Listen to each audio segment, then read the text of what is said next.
News. दो खास मेहमान हमारे साथ जुड़ रहे हैं चर्चा में हमारे साथ और ज्यादा आप तक को जानकारी देने के लिए, जो वाकई इन चीजों को समझने के लिए जरूरी है। रवि कुमार गुप्ता सर मेरे साथ जुड़ रहे हैं। डीआरडीओ में एक लंबे समय तक उन्होंने देश की सेवा की है, और सेवा ही नहीं की है, बहुत कुछ ऐसा जानते हैं और ऐसा बताते हैं जो हमारे देशवासियों को इस बात का यकीन दिलाता है कि हम अब सही राह पर हैं, पुख्ता और जमे हुए कदम यहां पर रख रहे हैं। और डीआरडीओ जो कुछ बनाता है, उसको जो इस्तेमाल करती है भारत की सेना, उसका प्रतिनिधित्व कोई और नहीं, major general P K. Sehgal, retired senior defence expert के तौर पर जो नए बन रहे वेपन हैं वो कितना देश की सेना के लिए सही, कारगर, उपयुक्त हैं, इस बारे में उनसे बेहतर कोई नहीं बता सकता। रवि सर, आपका रुख सबसे पहले करते हुए, अगर फोर्स को कम करना है और क्वालिटी को ज्यादा, टेक्नोलॉजी को ज्यादा जमीन पर उतारना है, तो ऐसे प्रयासों की बहुत ज्यादा जरूरत होगी, और वही सब की जा रही है। लेकिन जो फोर्स कम करनी है वो फोर्स सेफ भी रहे, मौका पड़ने पर वो फोर्स बूट्स ऑन ग्राउंड की तरह जाकर कब्जा कर सके, हमारा झंडा फहरा सके, इसके लिए रक्षक जैसे वेपन बहुत अहम हो जाते हैं। क्यों इतना अहम माना जा रहा है रक्षक के डेवलपमेंट को? रवि सर। धन्यवाद अजीत जी, बहुत बहुत धन्यवाद मुझे बुलाने के लिए इस वार्ता में। देखिए, आज का युग, पहली बात तो एक नॉन कॉन्टेक्ट वारफेयर की तरफ बढ़ रहा है। इंसान की जान बेहद कीमती है, हमारे इसमें कोई संदेह नहीं है कि हमारे जो आर्मी, नेवी, एयरफोर्स के जो जवान हैं, जो अफसर हैं, विश्व में बेहतरीन हैं। लेकिन साथ ही हमें बदलते युग के साथ बदलना है, और उनको, उनकी क्षमताओं को मशीनी युग, आर्टिफिशियल इंटेलिजेंस के युग के साथ जो टेक्नोलॉजी है उससे मिला करके उनकी क्षमताओं को और अधिक आगे लेके जाना है। तो उस कड़ी में मैं कहूँगा, समझता हूँ कि ये जो आपने बताया अभी, भैरव रोबोटिक्स द्वारा बनाया गया रक्षक, ये एक अहम कड़ी साबित होगा। क्योंकि ये, जैसा कि आपने बताया, ये आर्टिफिशियल इंटेलिजेंस बेस्ड है, मशीन लर्निंग इसमें है कैपेबिलिटीज, और जो हमारे सैनिक हैं वो बंकर में रहते हुए या एक पीछे बैकग्राउंड में रहते हुए इसको आगे भेज करके, और इसको हम दुश्मन को नेस्तनाबूद कर सकते हैं, दुश्मन की जो बहुत आगे तक जाकर के दुश्मन के बारे में जानकारी भी जुटा सकते हैं। तो ये सब चीजें जो है हमारे सेना को बहुत मजबूत करेंगी। आर्टिफिशियल इंटेलिजेंस का क्या मतलब है, ये एक अहम बात है। देखिए कि ये, जब हम आर्टिफिशियल इंटेलिजेंस एक इंसानी दिमाग को रेप्लिकेट करने की कोशिश करती है, यानी जिस प्रकार एक सोल्जर बैठा होता है, वो जितना प्रैक्टिस करता है, जितना ज्यादा बार बार लड़ाई के मैदान में उतरता है या प्रैक्टिस के मैदान में उतरता है, उसकी जो क्षमताएं हैं और अधिक निखरती हैं। वो अनुभव प्राप्त करता है, और अनुभव के आधार पर वो और अधिक से अधिक सक्षम होता चला जाता है। लेकिन होता क्या है कि इंसान एक समय के बाद, उसको, वो रिटायर होता है, उसको दुनिया भी छोड़नी होती है, तो उसका जो अनुभव है उसके साथ चला जाता है। एक बहुत बड़ा अंतर यही है कि मशीन लर्निंग में एक मशीन ने जो सीखा वो बाकी की अनेकों मशीनों के काम आएगा, और वो आगे जो नई नई मशीनें आएंगी उसमें भी उसको इनकॉर्पोरेट किया जाता रहेगा।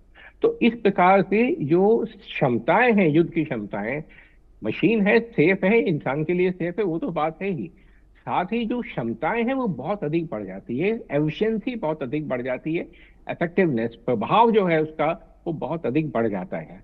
और जैसा कि इसके बारे में अभी जो हम देख रहे हैं कि इसको एक शुरुआत है कि एक बेसिक टेक्नोलॉजी इन्होंने डेमोन्स्ट्रेट की है इस कंपनी ने। बहुत तारीफ की बात है, 2014 के बाद से माननीय प्रधानमंत्री जी ने एक के बाद एक नई स्कीम शुरुआत की है जो देश में नवाचार को, इनोवेशन को बढ़ावा देती हैं, और उसके अंतर्गत बहुत सी नई नई कंपनियां आ रही हैं।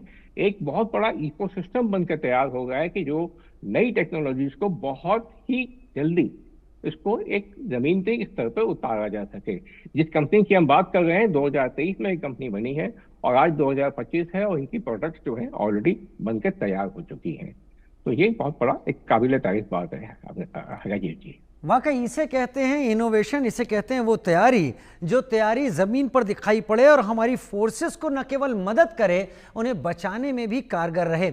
मेजर जनरल पीके सहगल, रक्षक जैसे इक्विपमेंट, रक्षक जैसे वेपन्स, भारत के टोटल लैंड मास की अगर बात करें तो टोटल लैंड मास भारत का अलग अलग तरीके का है। कहीं रेगिस्तान आपको मिल रहा है, कहीं टेरेन आपका बीहड़ जैसा टेरेन है, कहीं हिली टेरेन है, या कहीं बर्फी बर्फ है। ऐसे हालातों में ये रक्षक वेपन क्या हर जगह हमें सेम रिजल्ट देगा या हर जगह के लिए हमें अलग लेना होगा, अगर जो इसकी खासियत बताई जा रही है? दूसरा, इसे अलग अलग तरीके के वेपन या राइफल्स के लिए कंपैटिबल बनाया गया है। अगर ऐसा है तो ये कितना खास है? मेरी बात मैं आपको बताना चाहता हूँ कि मैं फौज में तकरीबन 41 साल रहा और मैंने तमाम इलाकों में काम किया है, चाहे वो रेगिस्तान है, चाहे वो रन ऑफ कच्छ है, चाहे वो लद्दाख का एरिया है, चाहे अरुणाचल का एरिया है, चाहे नॉर्थ ईस्ट का एरिया है, सिक्किम का या जम्मू कश्मीर का। बहुत बड़े पैमाने पर मैंने इन एरियाज में काम किया है। ये वेपन सिस्टम जो है 24/7 इन तमाम एरियाज में डिप्लॉय हो सकता है और हिंदुस्तान की सेना के लिए बहुत ही लाभदायक होगा, खास करके उन इलाकों में जहाँ पर एक्सपोज इलाके हैं, अरुणाचल के, लद्दाख के, जम्मू कश्मीर के। ये इंटेलिजेंस, आर्टिफिशियल इंटेलिजेंस और लॉन्ग रेंज स्टीरियो विजन के माध्यम से एक ऑटोनोमस वेपन सिस्टम है जो हमारे दुश्मन को खुद डिटेक्ट कर सकता है, उसको ट्रैक कर सकता है और उसको बर्बाद कर सकता है। इससे हमारे जवानों को काफ़ी रिलीफ मिलेगा। उनके लिए उनकी काफ़ी से ज़्यादा स्ट्रेसफुल लाइफ होती है इन इलाकों में। ये निगाह में रखते हुए कि हमारे पास जो बूट्स ऑन ग्राउंड बहुत कम है। अगर हमारा बॉर्डर देखो तो 4000 से ज़्यादा किलोमीटर चाइना के साथ है, तकरीबन उससे भी ज़्यादा बॉर्डर पाकिस्तान के साथ में है। फिर अभी नेपाल के साथ में भी आपको फौज 1700 किलोमीटर है, बांग्लादेश के साथ भी है, और as far south is concern वहाँ भी आपको डिप्लॉय करना है। इसलिए बूट्स ऑन ग्राउंड काफ़ी से ज़्यादा कम है। हम फौज को कम नहीं कर सकते, लेकिन बहुत लाजमी है कि फौज के टेंशन को, उनके स्ट्रेस को दूर किया जाए। इस वेपन से उनकी स्ट्रेसेस को काफ़ी दूर किया जाएगा, क्योंकि रिमोट कंट्रोल, एक कंट्रोल सेंटर से, एक अपने बंकर से इसको कंट्रोल किया जा सकता है। दिन से के समय, रात के समय, हर मौसम में ये काम कर सकता है, जो पुराने वेपन सिस्टम। सेकेंडली मैं आपको बताना चाहता हूँ, ये विद इन 2 ईयर्स हमारे प्राइवेट सेक्टर, ये DRDO का नहीं है, हमारे प्राइवेट सेक्टर के ये एक किस्म से हिंदुस्तान को तोहफा है, और प्राइवेट सेक्टर बहुत बड़े पैमाने पर काम कर रहा है। और ये जो उन्होंने वेपन सिस्टम बनाया है, ये दुनिया के सबसे बेहतरीन वेपन सिस्टम जो हैं इस माफे के, उनके मुकाबले का है। इससे हिंदुस्तान का मेक इन इंडिया को उछाल मिला है, हमारी डिफेंस एक्सपोर्ट को बहुत उछाल मिलेगा। एज इट इज़ टुडे, हम, अगर आपको याद होगा, 2014 में हम टोटल एक्सपोर्ट, डिफेंस एक्सपोर्ट करते थे 1500 करोड़ का। आज हमने कर रहे हैं तकरीबन 24,000 करोड़ का, और 2030 तक हम 50,000 करोड़ रुपए से भी ज़्यादा एक्सपोर्ट करेंगे। ऑपरेशन सिंदूर के बाद में हिंदुस्तान के वेपन सिस्टम की बड़ी मांग हुई है, खास करके आकाश तीर, और ये भी उसी के मुकाबले का है। आकाश तीर जो है वास्तव में DRDO का सिस्टम था, लेकिन ये प्राइवेट सेक्टर का जो सिस्टम है, मैं कहूँगा कि ये भी अपने एरिया में एक किस्म से आउटस्टैंडिंग सिस्टम है, जिससे हिंदुस्तान की फौज को बहुत ही ज़्यादा लाभ होगा, बहुत ही ज़्यादा फायदा होगा। क्योंकि हर समय, चाहे बर्फ़ हो, चाहे सर्दी हो, चाहे गर्मी हो, आपको मोर्चे में तैनात रहना पड़ता है, जिससे काफ़ी ज़्यादा स्ट्रेसफुल ज़िंदगी होती है। क्योंकि मैंने तो इन तमाम इलाकों में काम किया है, और काफ़ी ज़्यादा वहाँ टेम्परेचर, रात का टेम्परेचर -45, -50 डिग्री हो जाता है। सचिन एरिया में, लद्दाख के एरिया में, नॉर्थ सिक्किम के एरिया में, कई सिक्किम और अरुणाचल के एरिया में हवाएं चलती हैं तकरीबन 60 नॉटिकल माइल्स की स्पीड पे। विंड चिल इफेक्ट हो जाता है -90 टू -100 डिग्रीज। ऐसे में जवान के ऊपर बहुत ही ज़बरदस्त स्ट्रेस होता है। ये बंकर के अंदर बैठकर अपने लैपटॉप के ऊपर आपको उसे सेंट्रली कंट्रोल कर सकते हो, जिससे बहुत ही ज़्यादा सुविधा है। आपको अपने आप को एक्सपोज नहीं करना, आपको वेदरिंग का इफेक्ट नहीं होगा, आपको मौसम का इफेक्ट नहीं होगा, आपको ऊंची नीची पहाड़ियों का या जंगलात का इफेक्ट नहीं होगा, आपको बारिश का नहीं होगा, स्नो का नहीं होगा। ऐसे में ये जो है हिंदुस्तान की फौज को बहुत ही मजबूती देगा in all areas, whether it be Rann of Kutch, और it be the Rajasthan deserts, और it be the plains of Punjab, या आपके जंगलात एरियाज जो हैं नॉर्थ ईस्ट के, या ऊंची पहाड़ियाँ के इलाके जो हैं जम्मू कश्मीर के, लद्दाख के, अरुणाचल के, या आपके जो स्नो बाउंड एरियाज हैं कम्प्लीटली, जहाँ हमेशा हर समय बर्फ रहती है। दुनिया का सबसे ऊंचा और सबसे हाईएस्ट बैटल फील्ड जो है सियाचिन, वहाँ भी ये बहुत अच्छे तरीके से काम करेगा। मैं तो बहुत बधाई देता हूँ इस प्राइवेट सेक्टर के स्टार्टअप को कि within 2 years they been able to produce a system जो हिंदुस्तान के लिए बहुत लाभदायक होगा।